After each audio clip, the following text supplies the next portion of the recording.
My constituency, Kabba Federal constituency, you can travel as much as 70, 80, 90 kilometers without a single police post.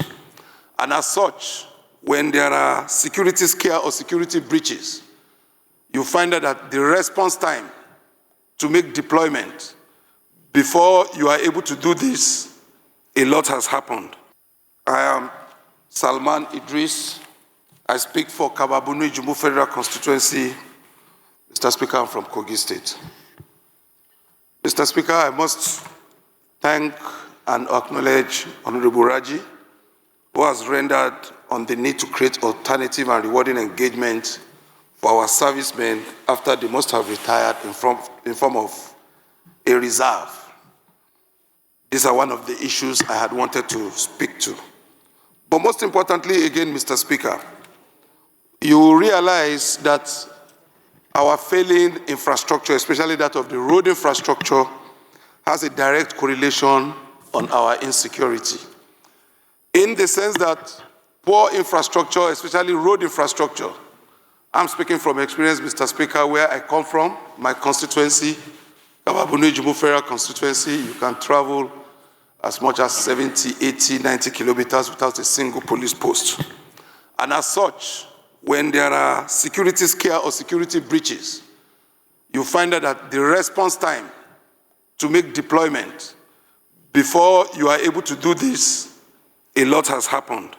And of course, that will be premised on the fact that to reduce the communities, that the community itself will have been prepared as a first line.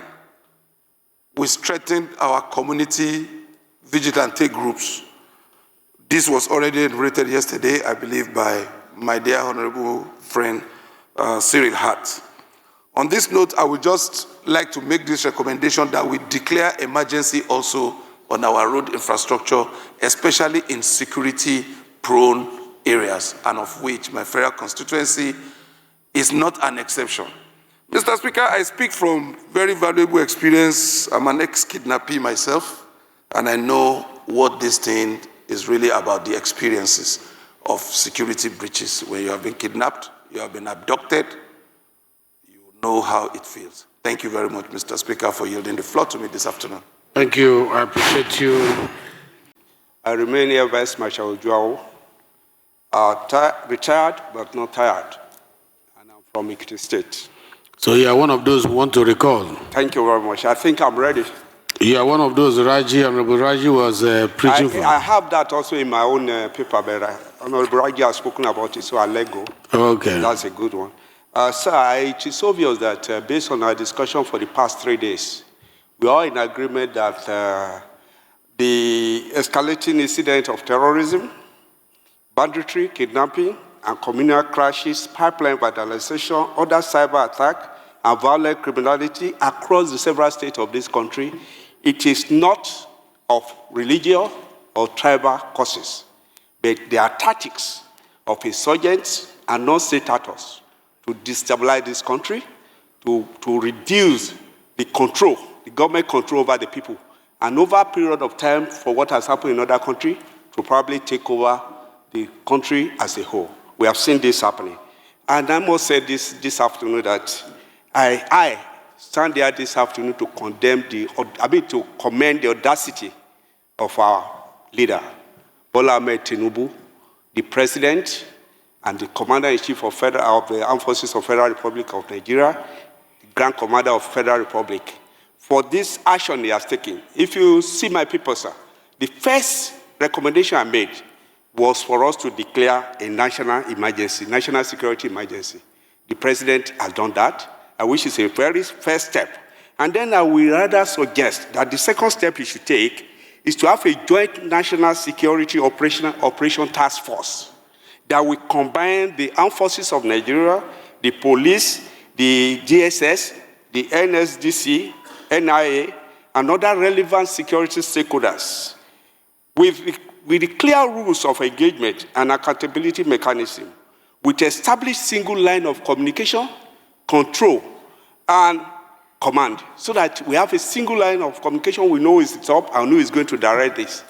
And additionally, I would like the President to direct the Ministry of Defense and Ministry of Interior to conduct a comprehensive security audit of all high-risk regions, report within 30 days, and mandate, and let us mandate, or let the President do something for us. He should appoint a professional security expert as Minister of Defense. And I said that we should seek rapid deployment. He should seek rapid deployment of emergency stabilization intervention in affected community, including humanitarian relief, rehabilitation of displaced persons, and rebuilding the destroyed facilities. The National Assembly, which we are, and the State Assembly should provide legislative backing for emerging and emergency security operations. Where necessary, to fast-track response and enforcement. Sir, my Speaker, our battlefield has changed. Therefore, our doctrine must change. And if our doctrine must change, this will necessitate the amendment to be made to the Constitution, to the Armed Forces Act, and other acts that are relevant to Only 1 minute is added to your time because of your professionalism. Thank you very much, sir. Because doctrine and change, this will necessitate the amendment to the Constitution and Armed Forces Act and other relevant security acts so that we can begin to operate and act in such a way that our operation will be tailored to the kind of battle we are fighting. I will ask the President to call for diplomatic engagement with neighboring countries to enhance border security, joint patrols, and monitor armed trafficking, because this will also stop this menace. Mandate Minister of Finance to adopt the Financial Action Task Force that's been enforced by the World Bank, the style in tracking and disrupting the funds of the insurgents.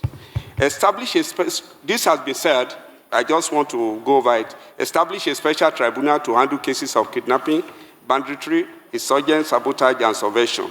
Lastly, we should, in the House, mandate the relevant committees on defense, police affairs, army, navy, air force, and interior, the national security, to monitor compliance. Thank you very much.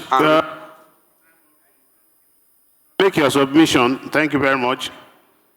You can always submit what you have written for us to summarize. Right Honorable Akinlade Abiodun Isaac is my name. Representing the good people of Yewa South, Kogi Federal Constituency, Mr. Speaker, I'm from Ogun State. Mr. Speaker, my dear colleagues, let me say I concur with almost 90% of the submission of my colleagues since Tuesday. Yesterday, Mr. President announced the recruitment into Nigeria Navy, Nigeria Air Force, the police. Very good development. But we have to look at one thing.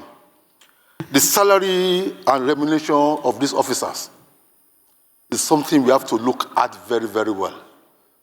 Are they properly remunerated?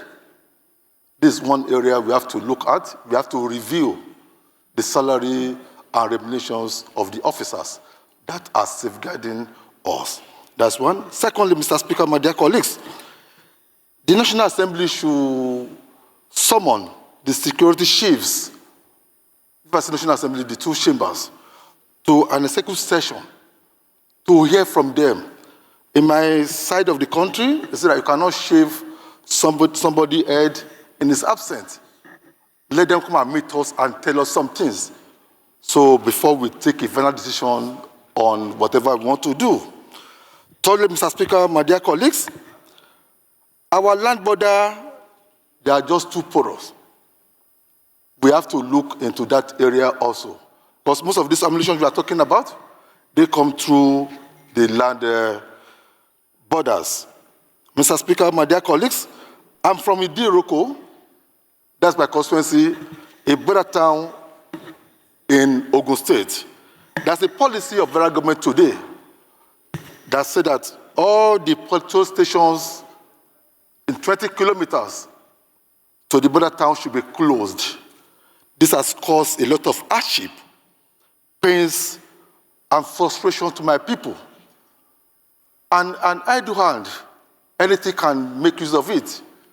it has really collapsed the socio-economic situation of my area. We are talking about bandit kidnapping. This also, if not taken care of at earnest, it can also lead into that. I want to appeal to my dear colleagues that this issue of closure of petrol stations, Now, 20 kilometers, 10 seconds. 10 seconds more, please. Thank you very much. Just yesterday, there's a Federal Polytechnic in Laro in my area, now Federal University of Technology. They receive information that the bandits are coming to attack them, whether fake or genuine. I want us to look into this, my dear colleague. Time up, Thank you very please. much. Time up, Honorable Akinlade. Time up. Time up.